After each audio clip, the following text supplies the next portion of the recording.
জীবনটা একটা জ্বলন্ত মোমবাতির মতো। আমরা যাকে ভালোবাসা ভেবে হৃদয়ে জায়গা দিই, অনেক সময় সেই ভালোবাসার আগুনে পুড়ে আমাদের হৃদয় অস্তিত্ব পুড়ে ছাই হয়ে যায়। মায়া জিনিসটা বড় অদ্ভুত, না চাইলেও জড়িয়ে যায়, জড়িয়ে গেলে ছাড়া পাওয়া যায় না।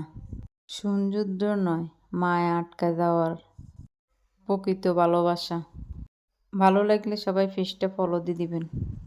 যখন একা থাকার অভ্যাস হয়ে যায়, ঠিক তখনই সৃষ্টিকর্তা কিছু মানুষের সন্ধান দেয়।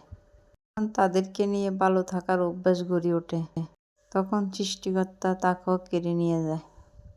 মুখের কথা যখন বুকে এসে লাগে, তখন মানুষ দুর্বল হয়ে পড়ে। চোখের কোণে জল আসে, কিন্তু সে কাঁদে না সবার সামনে, চুপ হয়ে যায়।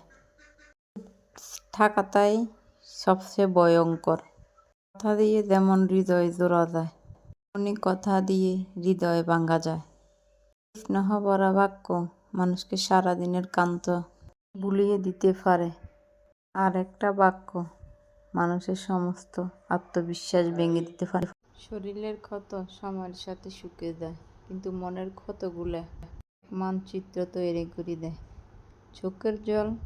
চোখের জল মুছে ফেলা সহজ, কিন্তু হৃদয়ের রক্তক্ষরণ নিজেকে মানুষ চিনতে শেখায়।